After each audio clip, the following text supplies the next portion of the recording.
Hello everybody, you are tuned into Know Wealth. My name is Neo. And my name is Lebu. As a first-time buyer in property investing or with any business, you really don't understand what you're actually doing as far as your finances. I mean, you might have done your research, development, looking at how to better your product or how to make it best, right? However, the thing that we actually miss out the most is the accounting side.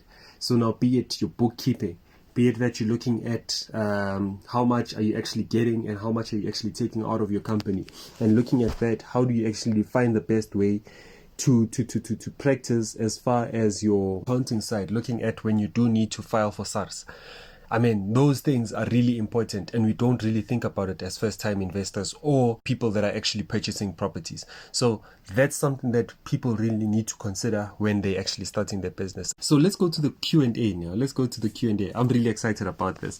So the first question that we really got from our community is that how to invest in South African property market as a foreign investor.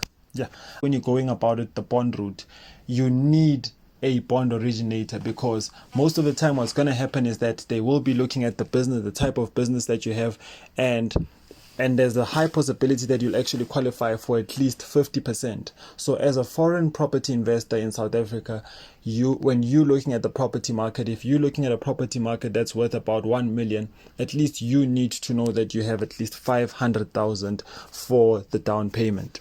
I mean, having worked with a lot of foreign investors in property investing, I know that the first thing that they really want to know about is that how do I actually structure a team that will enable me to get the best property deals, number one, who will get people that won't actually take advantage of me. Because most of the time, let's be real, man, when someone comes through to South Africa, I mean, somebody will actually try to pull a fast one on someone.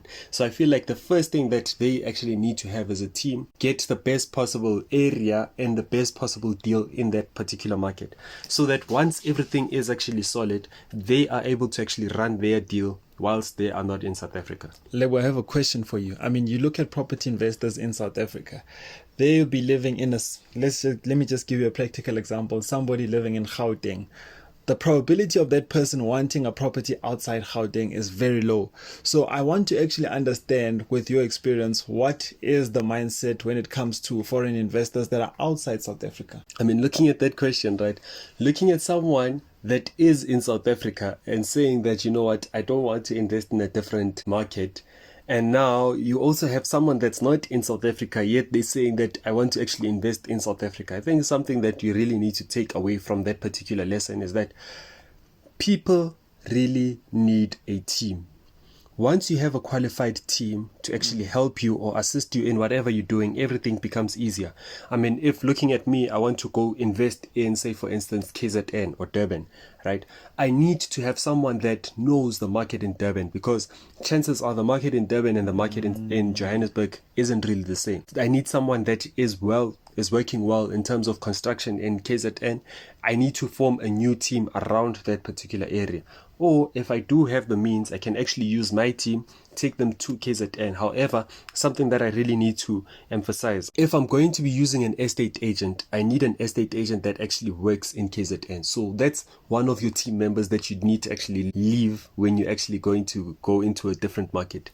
The reason behind that is that if there is a viewing that is supposed to take place in that area, it then becomes a problem for someone to actually purchase or someone to actually view that property if that person is living 1 or 2 hours away from that area. So they might be reluctant to actually come through and look at that particular property. I like what you just said, man. Based on what you're just saying right now, is that it's already a signal when somebody says that I can't invest in a property that's far from me. That's a signal that I do not have a power team.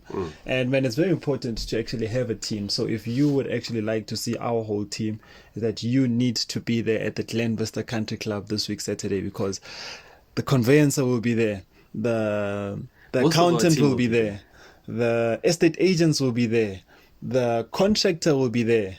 The only person that won't be there is the bond originator. But we'll make a plan for next time for her to be there. Most definitely. So now the second question, I'd really like you to answer this one, is that as a first time property investor, where do I start, or how do I actually start? The tricky thing about property investing is that there's actually rules that are not necessarily black and white, whereby everybody knows that rule number one to enter as a property investor, you need to do 1, 2, 3. You need to do 1, 2, 3. You need to do this and that. So it actually comes down to what is your blueprint. Because once you have a blueprint, you already know where is your target and how are you actually going to go about growing your property portfolio. Because now the thing is, we actually enter into property investing without a blueprint, and you find yourself everywhere without even achieving the goals that you actually desired. One might say that they want to quit their job. However, with the property that they bought, they see that it's kind of hard to actually quit their job. Or one might say that they want to be financially free through property investing. However, after 10 years, one might discover that they can't be financially free. So it goes back to the blueprint, that what is realistic, focusing on your credit, number one, your affordability, number two, and where do you ultimately want to get to, where you want to go.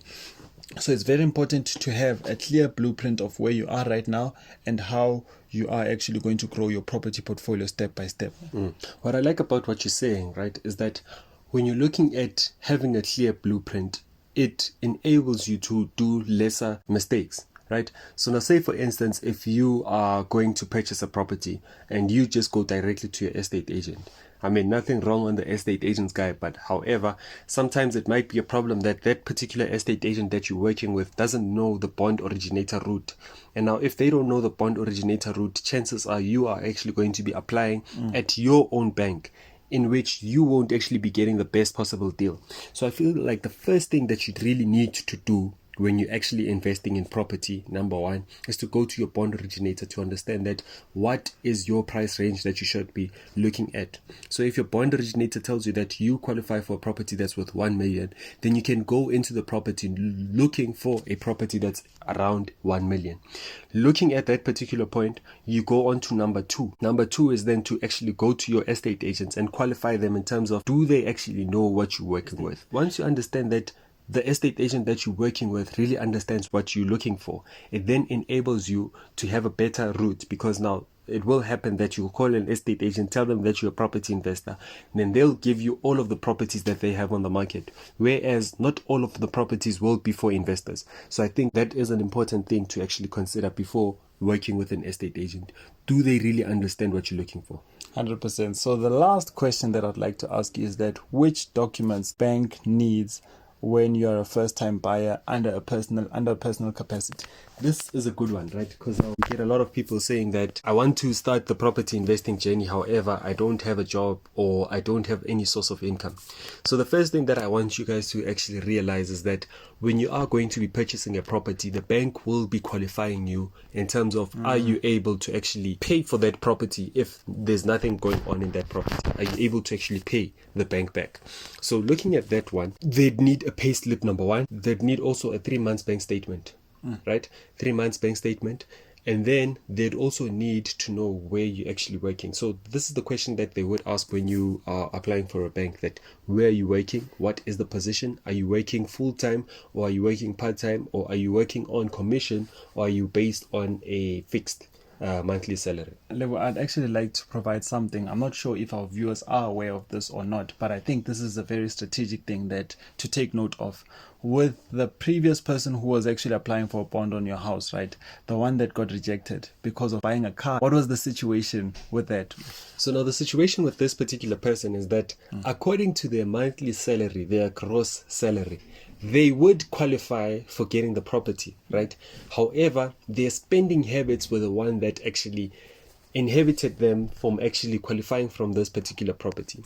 So what happened is that they wanted to actually take a joint bond, and now both of them wanted to come together and purchase this property.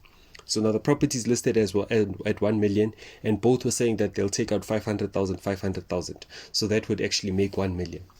So now these two people were actually, they had bad spending habits, right? So now, since they did have bad spending habits, what happened is that the bond originator told them that for the next 3 months, make sure that you don't use more than X amount of money.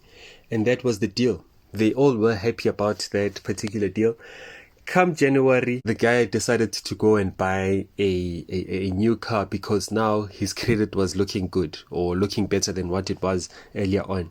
So looking at this situation, I think before you purchase a property, something that you need to realize is that you need to make sure that your report card, your bank statement, is actually on point. Because now what they're going to do is that they're going to look at your 3 months bank statement and look at how are your spending habits.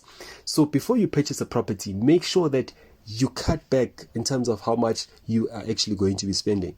Now and I call it fasting. So you fast for 3 months, and you only survive on pap and milk. Pap and milk and sugar, you'll be okay for the next 3 months. I think even sugar is you're pushing it. You're pushing it with sugar. So now on the 3rd month, you make sure that you go aggressively in terms of what you're going to be purchasing in the market. Once you've actually purchased that property, you then still cut back, however, not as much as you did when you were looking at the 3 months bank statement. In that way, by the time your bond gets registered, you are then okay. So are you saying that we should be buying houses before cars? Definitely. I'm saying that buy a house before you buy a car. Rent out that car, man. Okay, no, that's what we have for you guys, man. Oh, well. Invest like a pro.